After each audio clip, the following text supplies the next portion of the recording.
mentally and physically ready. We have an interconference affair lined up for you today as the San Antonio Spurs come in for this one. And here it comes, the NBA on 2K Sports for myself, Kevin Harlan, and my broadcast partners, Steve Kerr and Clark Kellogg. Welcome, everyone. Now a chance to check out tonight's starting lineups. And guys, taking a look at Dwayne Wade, what will we see from him? Yeah, he's a fantastic passer, particularly in transition or on alley-oops, Kevin. He's got a knack for putting the ball right on the rim and letting his teammates go and get it. You know, he's got something more than that, Steve. I don't know of a player who can make defenders look as silly and foolish as he does with his passing. Going behind his back, dropping no-look downs, threading it through guys' legs. I mean, all of that stuff is in his book bag of tricks. And with the road trip approaching, the Heat will play their final game of their homestand. And an excellent win-loss record, just 2 games off the lead. Well, it's really not a surprise to anybody that they're having the kind of season that they are, Kevin. You wouldn't have expected anything less from the defending champs. And Steve, they've got a very legitimate chance to be wearing that crown again at the end of this season. I mean, with the experience of last year still fresh in their minds, and quite honestly, they're my pick to go all the way. You know, Heat head coach Erik Spoelstra worked his way up from the very bottom in that organization. I mean, he got his start as a video coordinator, and through years of hard work and dedication has really become an outstanding coach. On defense, the Heat, they defeated Indiana in their last game. And a lot of their scoring in that win came from unexpected places, from guys who don't typically get a lot of minutes. And you know what? Those guys on the bench, they practice every day too, even if they don't play every night. And that night, they were ready. And Parker drops them both. And back to Coach Erik Spoelstra as a guy who got his start as a video coordinator, picking the game apart. Steve, he's very comfortable with the new advanced stat movement, analytics in the NBA. Yeah, and I've had a chance to speak with him quite a bit. He says that the way they use advanced stats is just as a conversation piece in the coaching room. Their analytics department will bring them various information, and it will force them to ask questions, which is very healthy for a coaching staff to do. James with the bucket. Red hot right out of the gates. 4 for 4 shooting. For the Spurs, they picked up the W against the Thunder in Oklahoma City. Well, Kevin, they constructed a perfect offensive game plan going into that game, and it was quickly apparent how powerless the defense was to stop it. Powerless is a good way to put it, Steve. We're unlikely to see that many uncontested baskets again anytime soon.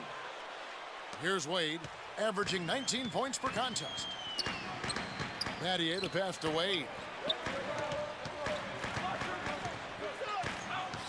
32 seconds left in the first quarter. Look from Bosch. That falls. Nice feed that time from Dwayne Wade. Bosch has got his first points of the game. Parker kicks to Green. Gets it to go from 18 feet away. For Miami, they've gotten all 5 of their shots to go down in the first quarter. Terrific start. And the call will be against Tony Parker. That is his first foul of the game. First team foul. Substitution. Unable to get the ball in bounds, they get called for the 5-second violation. San Antonio's gone 1 of 2 from long range in the first quarter.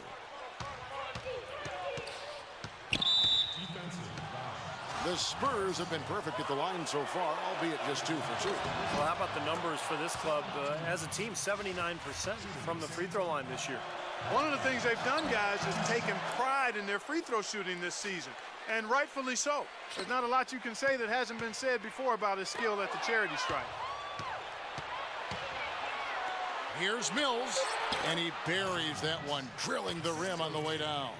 Quick hands on the steal, quick feet on the break. Costly mistake to fork that ball over and then not get back on duty. 1 quarter in the book.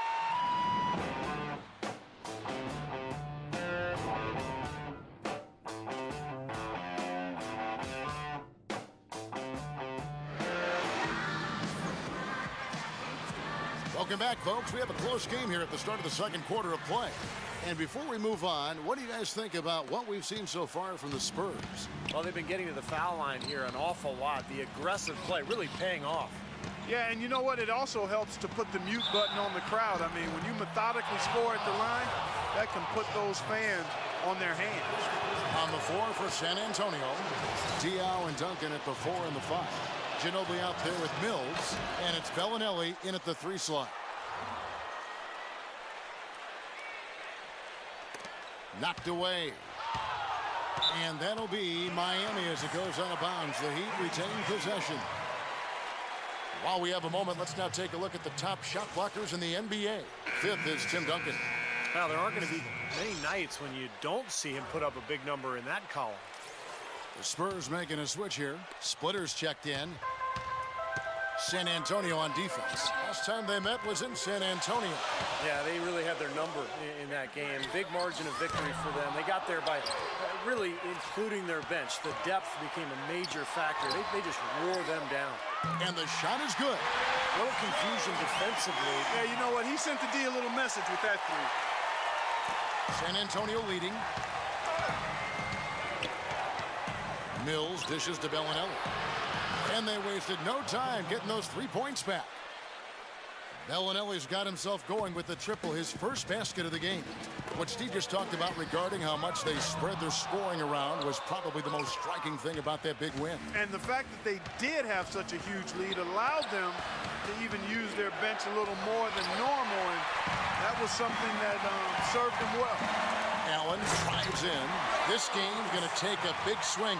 Clark, if the D continues to clear out like that and give up easy dunks. Yeah, that's the kind of defense we expect to see in a blowout, Kevin, or even an exhibition game, not a close game like this. Look how frustrated Steve is over there. Well, you know what, Kevin? Disgusting.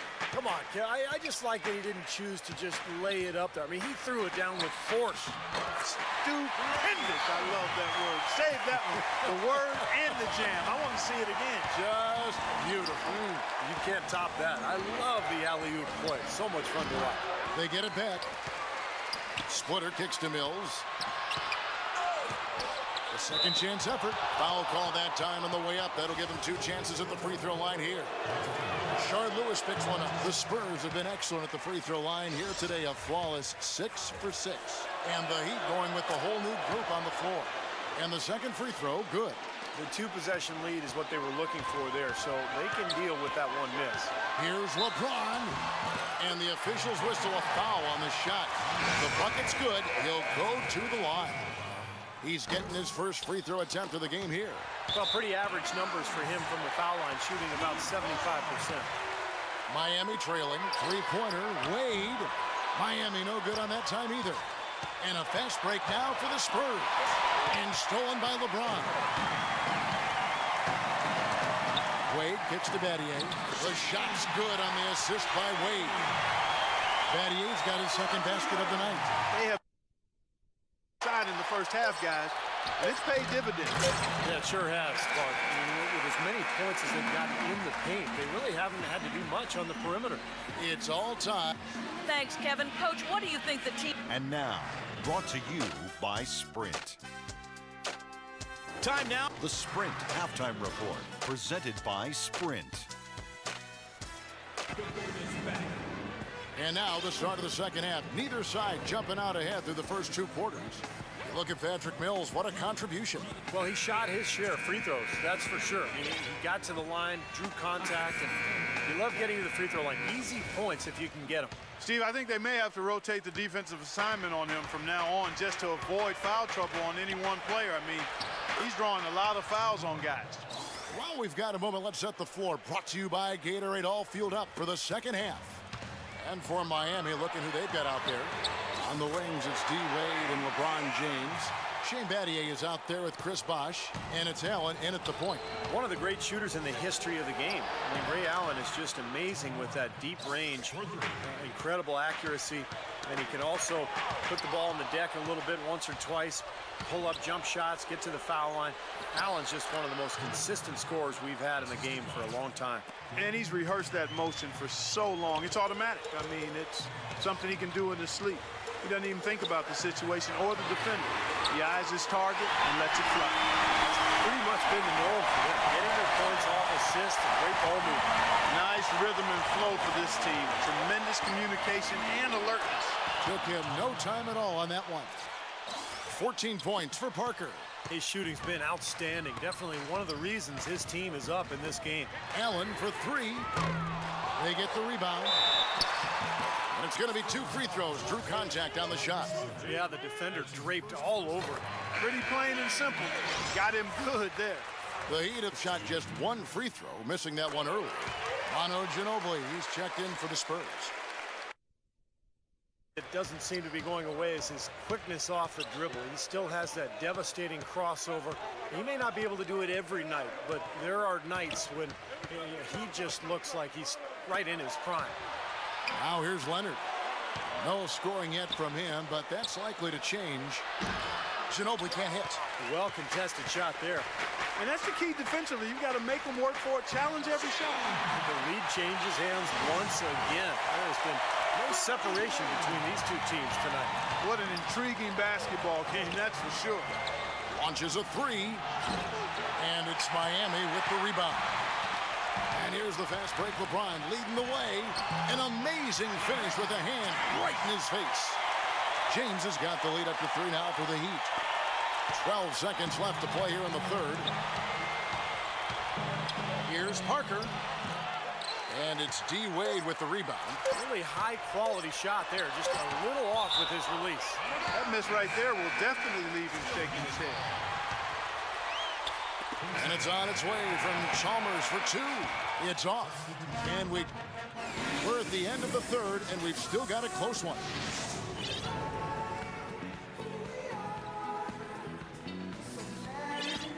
And how about a look now at our assist of the game? Brought to you by State Farm. This was a showstopper, wasn't it? Just a difficult pass to make, and he makes it flawlessly to set up that alley-oop.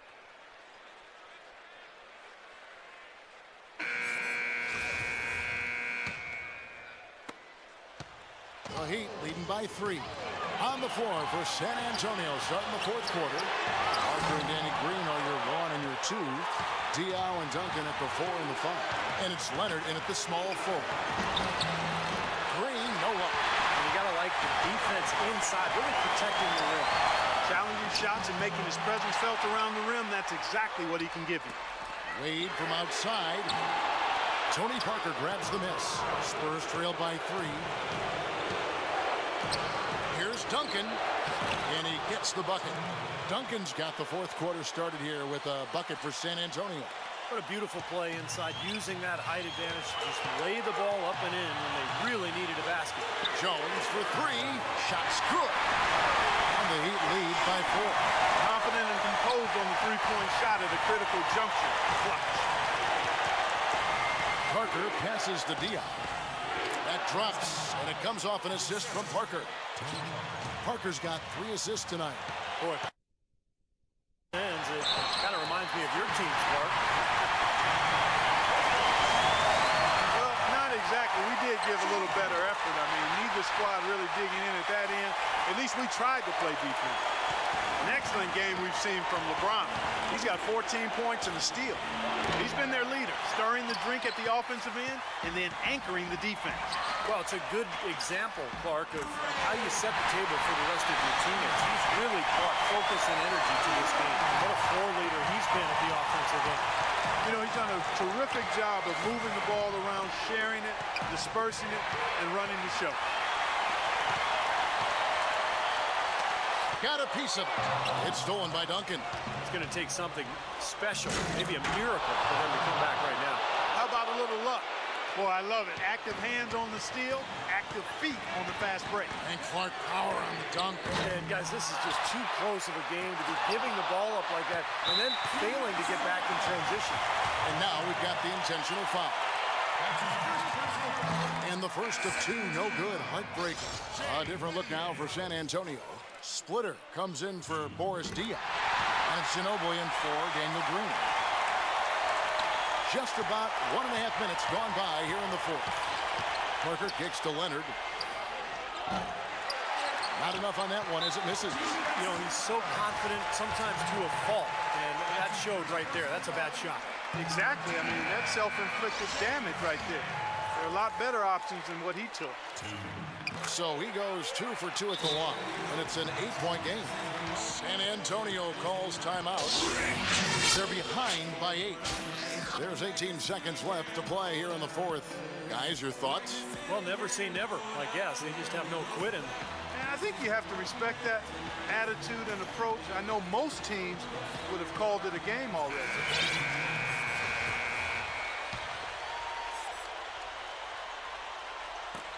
And here's Mills for three. Once again off the mark by San Antonio. Now Anderson. And so they choose to intentionally foul. Yeah, with the game out of reach, intentional fouls don't mean anything. It's just an exercise in futility. Let the clock go. I agree with you, Clark. It just doesn't really compute at this point. And he cannot convert on the second. That misses.